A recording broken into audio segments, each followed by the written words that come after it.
quick video right before I go to the gym. I just got off of work. We need to talk about Nintendo Switch 2.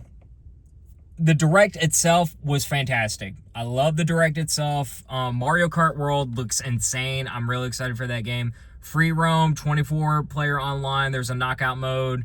And yeah, that game is looking insane. Like, I'm really excited for Mario Kart.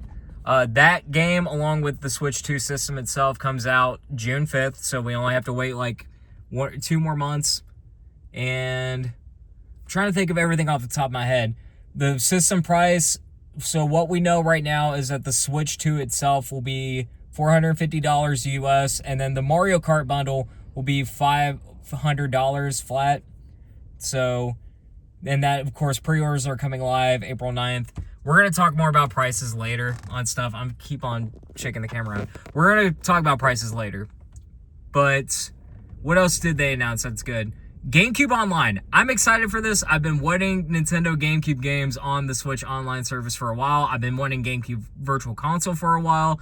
So I'm very happy that GameCube's finally getting love. So the 3 games at launch for Switch 2 on the GameCube Online app is Zelda Wind Waker, Soul Calibur 2, which Link is a playable character in that version of the game, and then F-Zero GX. So very solid, and then of course more games will come down the line. There's going to be a GameCube controller for the Switch Online service, so I'm going to try to get that as well. GameCube's my favorite console of all time, so that definitely hit home for me. They showed off some of the various features of Switch 2. The handheld itself is going to have an LCD screen, which sucks coming from Switch OLED, but it's going to have HDR support. It's going to be more colorful. It's going to have 1080p screen at 120 hertz. So that's really good. We're finally getting 120 frames per second on Switch. If you have the dock, it's going to go up to 4K HDR, up to 60 hertz. So we're finally getting 4K on a Switch console, so that's good to hear. The Joy-Cons, obviously, both of them can be used as a mouse. And then with games like Metroid Prime 4 Beyond, there's going to be like mouse controls, obviously, as well. They announced third-party support, such as Sid Meier's Civilization is going to have mouse support as well with the Joy-Con mice. Oh, what else did they announce? There's like so much that went on today. I'm trying to think of everything. So Nintendo Switch 1 upgrades. So there are going to be Switch 2 editions of certain games that can be upgraded or bought as standalone. And pricing is going to kind of vary on each game. From what I've been hearing so far, it's going to be $10 on some games, $20 on some games that have additional content.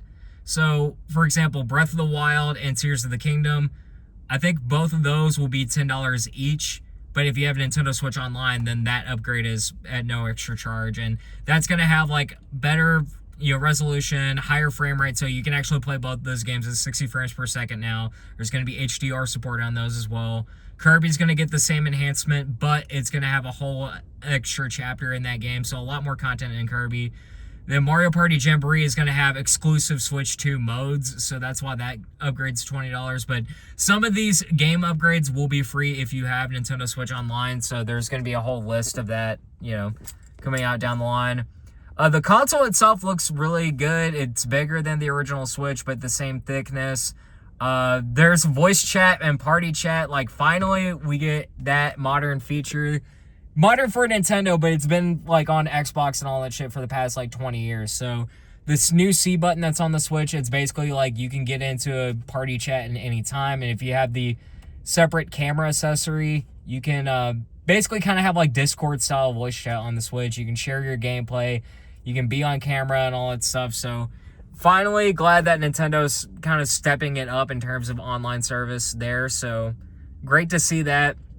I'm trying to think of what else at the top of my head. Third-party support. Elden Ring's going to be on the Switch. So, yay for the FromSoft fans. But From Software is going to have an exclusive game on the Nintendo Switch 2. It's going to be more of a multiplayer title. I forgot exactly what the game is called at this time, but for those that love From Software games, I'm looking at you, Eric Cuts, for the win. There's going to be an exclusive game on Switch 2 for that. And yeah, Hogwarts Legacy is going to get enhanced on Switch.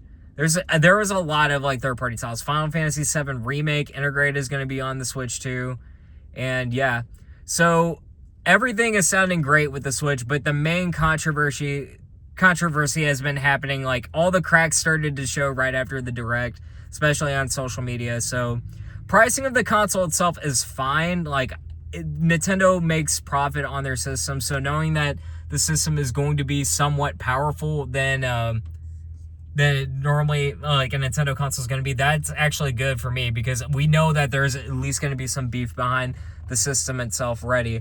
My biggest problem, though, is the game pricing. So the digital version of Mario Kart is going to be $80, but if you buy a physical copy of it, it's going to be $90.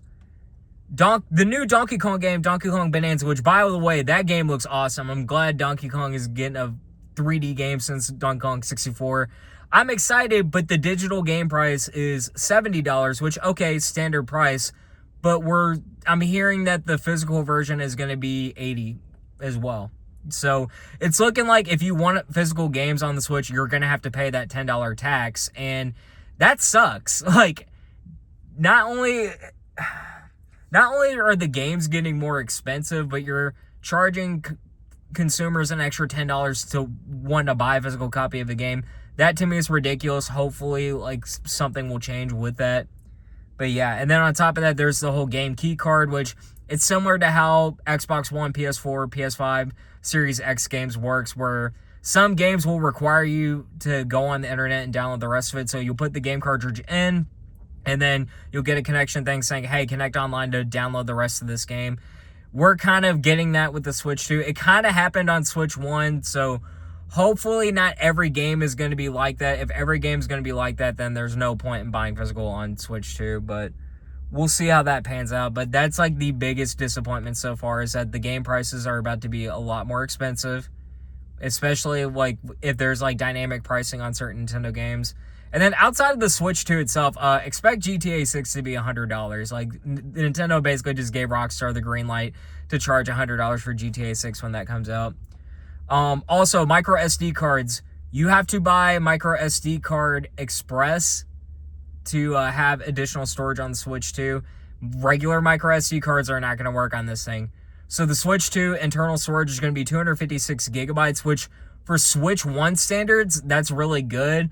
But for Switch 2 games and the potential file size that'll come with that, that's not going to be great. And then you have to buy a whole new micro SD card format for additional storage, so expect to pay even more money for that, which, again, is annoying. But another good thing is Joy-Cons, Pro controllers from Switch 1 will work on Switch 2, but there are, like, certain caveats. Like, obviously, you can't attach the Joy-Con 1 over to the Switch 2. That's not going to work like that.